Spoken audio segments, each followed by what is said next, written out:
पिछले एपिसोड में हमने आपको पुलित्से और विशर्वा की कहानी बताई।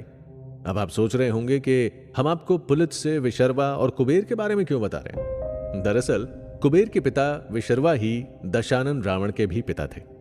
लंका की ऐसी कोई भी गाथा नहीं जो विशर्वा के नाम के बिना शुरू ना हो। तो विशर्वा कैसे बने दशानन के पिता, और एक ब्राह्मण का बेटा कैसे बना सबसे भयानक राक्षस। यहीं से शुरू होती है दशानन रावण की जन्म कथा। सुनिए। देवताओं और राक्षसों की लड़ाई बार बार होती रही। स्वर्ग को देवताओं से छीनने के लिए राक्षसों ने कड़ी तपस्या की। राक्षस सिर्फ ब्रह्मा जी और शिव जी की ही पूजा करते थे। उनकी पूजा और मंत्रों में इतना बल होता था कि ब्रह्मा जी और शिव जी वरदान देने को मजबूर हो जाते थे। मनचाहा वरदान पाकर राक्षस अपनी मनमानी करने लगे। इंसान हो या जानवर या फिर स्वर्ग में बैठे देवता, सबको परेशान करने में राक्षसों को बड़ी खुशी मिलती थी। देवता अपने ही स्वर्ग में डर डर कर रहने लगे। सबने मिलकर सोचा कि राक्षसों के उत्पात का अंत होना चाहिए, लेकिन करें तो क्या करें। जब तक ब्रह्मा जी और महादेव राक्षसों को वरदान देने नहीं छोड़ेंगे, उन्हें बल मिलता रहेगा। और इतिहास गवाह है कि राक्षसों की शक्ति जब जब बढ़ी है, वो देवताओं, इंसानों और जानवरों को सताते ही रहे हैं। इन्हीं सब विचारों से देवता परेशान थे। उस समय जिन महाबलशाली राक्षसों ने तीनों लोकों में उत्पात मचाया था, वो तीन भाई माल्यवान, सुमाली और माली थे, जिन्होंने पूजा, यज्ञ और तप करके देवताओं जैसी शक्तियां हासिल कर ली थी। इन्हीं वरदानों के बूते पर वो देवताओं के शिल्पकार विश्वकर्मा से अपने लिए रहने की जगह मांगने जा पहुंचे। राक्षस भाइयों ने कहा, हे विश्वकर्मा, आप सभी देवताओं के लिए रहने की जगह महल बनाते आए हैं।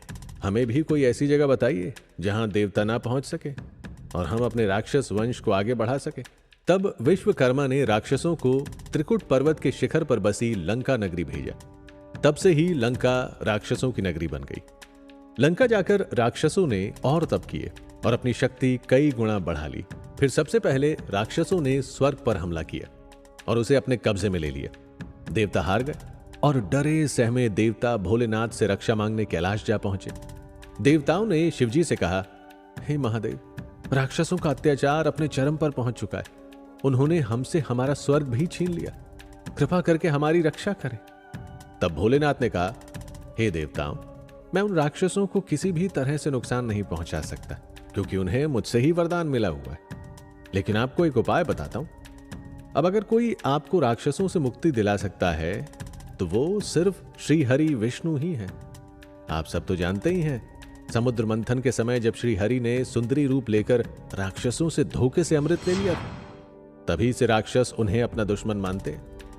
महादेव की ये बात सुनकर देवता खुश हो गए और उसी समय श्री हरि विष्णु से मदद मांगने जा पहुंचे। देवता एक सुर में बोले, हे मधुसूदन, अब केवल आप ही हमारी रक्षा कर सकते हैं। ब्रह्मदेव के वरदान से राक्षस बहुत शक्तिशाली हो चुके हैं। वो कभी धरती तो कभी आकाश में घूमते रहते हैं और जो कोई भी उनके रास्ते में आ जाता है उसे खत्म कर देते हैं। ऋषि मुनियों के आश्रम उजाड़ देते हैं, जानवरों को मार कर खा जाते हैं। हमसे हमारा स्वर्ग भी छीन लिया है। भगवान, आप राक्षसों को मारकर हमें इनके अत्याचारों से छुटकारा दिलाइए। अब सिर्फ आप ही हमें बचा सकते हैं। इसके जवाब में भगवान विष्णु कहते हैं कि मैं इन सभी राक्षसों और उनके कुल वंश के बारे में सब कुछ जानता हूं। उन्हें जो भी वरदान मिले हैं उनके बारे में भी जानता हूं। इन राक्षसों के पास ऐसी कोई शक्ति नहीं जिसका जवाब मेरे पास ना हो। इस ब्रह्मांड की सभी शक्तियों का केंद्र मैं ही हूं। इसीलिए आप सभी आराम से लौट जाइए और चिंता छोड़ दीजिए। मैं इन राक्षसों से जल्दी ही आपको छुटकारा दिला दूंगा। स्वर्ग फिर से आपका हो जाएगा। ये सुनकर देवताओं ने चैन की सांस ली और मुस्कुराते हुए वहां से चले गए।